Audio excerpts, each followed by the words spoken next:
स्वामी प्रसाद मौर्य की बेटी संघमित्रा मौर्य एक बार फिर से विवादों से जुड़ गई हैं।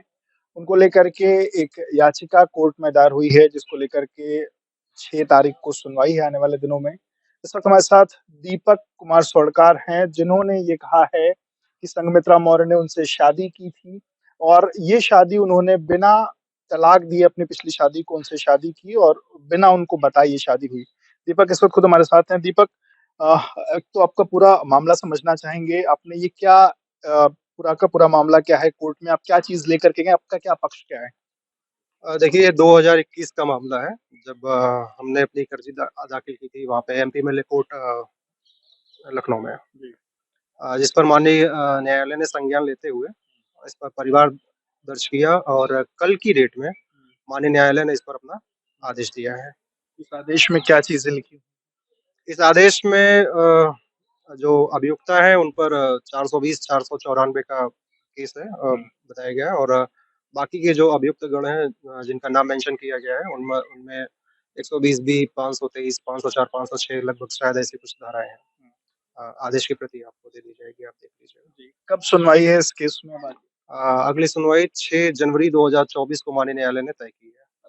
एक चीज़ समझना चाहेंगे, चूँकि शादी का जो विषय है, क्या संघमित्रा ने आपकी शादी के पहले संघमित्रा उसके पहले से शादीशुदा थी या हाँ, आपकी वो शादी? शादीशुदा थी और ये बात हमसे जो है छिपाई गई थी और फिर बाद में जानकारी होने पे बताई गई कि हमारा तलाक हो चुका है, जबकि ऐसा नहीं था।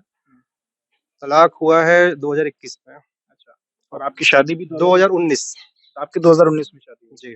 कहाँ पे शादी हुई? उनके अपने निज निवास पे और चुनाव के समय दिए गए एफिडेविट में भी उन्होंने अपने आप को सिंगल बताया है। अच्छा, आप लोग की क्या मुलाकात के सिलसिले में जानना चाहेंगे, क्या ये प्रेम विवाह जैसा था? घरवाले इस बात को लेकर के नाराज़ नहीं, नहीं पूरा परिवार जानता है, कहीं से कोई जो है मनमुटाव नहीं था, कहीं से कोई जो है ऐसी कोई भावना नहीं थी कि ये ठीक नहीं है, सभी लोग एग्री थे। थे? क्या ये हिंदू रीति-रिवाज से पूरी शादी ये हुई या किस बौद्ध तरीके? रीति-रिवाज से शादी हुई है, जिस धर्म को वो लोग मानते हैं, बौद्ध रीति-रिवाज से। बस।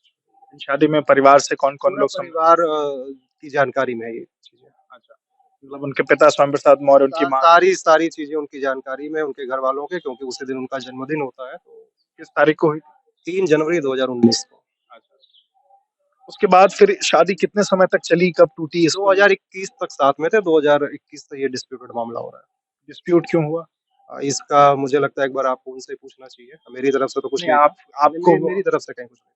नहीं, उन्होंने आपको क्यों छोड़ा या क्यों, क्या विवाद क्या हुआ? अगर वो कुछ आप देखिए, श्री स्वामी प्रसाद मौर्य जो हैं वो एक शातिर किस्म के मानसिक जो है आपराधिक प्रवृत्ति के व्यक्ति हैं और उनको ये लगता है कि जब जिससे उनका लाभ होना होता है तब तक वो साथ में रहे, नहीं तो आपसे क्या लाभ था उनका? मुझे लगता है एक बार आपको उनसे बात करनी चाहिए। नहीं, आपको क्या चीज़ें लगती हैं? देखिए, हम उनसे तो उनका पक्ष भी हम जानेंगे। आपको क्या चीज़ें लगती हैं? क्या एक लाभ आपको क्या लगता है कि आप आपसे शादी कराने के पीछे की क्या मंशा थी? देखिए फिर क्यों छोड़ा? जभी वो एमपी नहीं थी, ठीक है? और उनको एक स्टैंडिंग चाहिए थी सोशल व्यू से, जहाँ तक मुझे ऐसा लगता है। बाकी उनका अपना जो पॉइंट ऑफ व्यू रहा हो, जो उनकी अपनी मानसिकता रही हो, जो उनके मन में चल रहा हो, इस विषय में मैं बहुत कुछ नहीं कह सकता। हाँ, मुझे इतना पता है कि मेरे साथ गलत नहीं, बहुत ही ज़्यादा गलत हुआ है। मुझ पे कई-कई बार हमले हुए। कुशीनगर में ऐसा हमला हुआ कि मैं बिल्कुल मौत के मुँह से बाहर आया। हमले का कारण क्या कि आप उनको छोड़ दीजिए? हाँ, बेसिकली कारण यही था। तो क्या स्वामी प्रसाद मौर्य ने कराए हमले या उनकी बेटी ने कराए? ये पूरा परिवार इसमें शामिल है। मैंने मतलब कहा ना कि ये जिस मानसिकता के व्यक्ति हैं वैसी मानसिकता पूरे परिवार की है। पूरा परिवार एक ही मानसिकता का जो है परिचायक है। एक व्यक्ति जो कहेगा पूरा परिवार वही करेगा। शादी के समय सबकी मंशा थी, लेकिन शादी के 2 साल बाद ये चीज़ें भी ये भी वही जाने कि उनकी मंशा थी या टाइम पास की थी या जो भी थी, ये वही जाने। अभी जब से ये विवाद चल रहा है, इस दौरान कभी कोई बातचीत हुई आपकी? 2021 के बाद से मेरी उनसे या उनके परिवार के किसी भी व्यक्ति से कोई वार्ता नहीं हुई है। अब आप कोर्ट के शरण में चूँकि गए हैं, क्या चूँकि चाहते हैं चूँकि मैं कोर्ट, आपकी याचिका क्या है? आप क्या चाहते हैं? चूँकि मैं गुंडा बदमाश नहीं हूँ, ऐसा काम वो कर सकते हैं, करते भी हैं। तो अब मुझे अंततः न्यायालय की शरण में जाना पड़ा।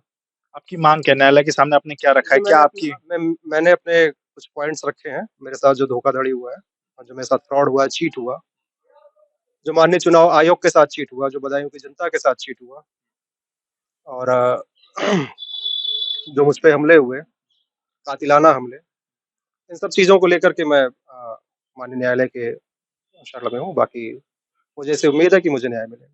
बहुत-बहुत शुक्रिया बात करने के लिए। तो दीपक को इस बात की उम्मीद है कि कोर्ट से उन्हें न्याय मिलेगा। फिलहाल 6 जनवरी को इस केस में सुनवाई है। देखना होगा कोर्ट में क्या चीज़ें होती हैं, क्या बहस होती है और आने वाले दिनों में क्या फैसला होता है। विवेक राय, एबीपी लाइव के लिए।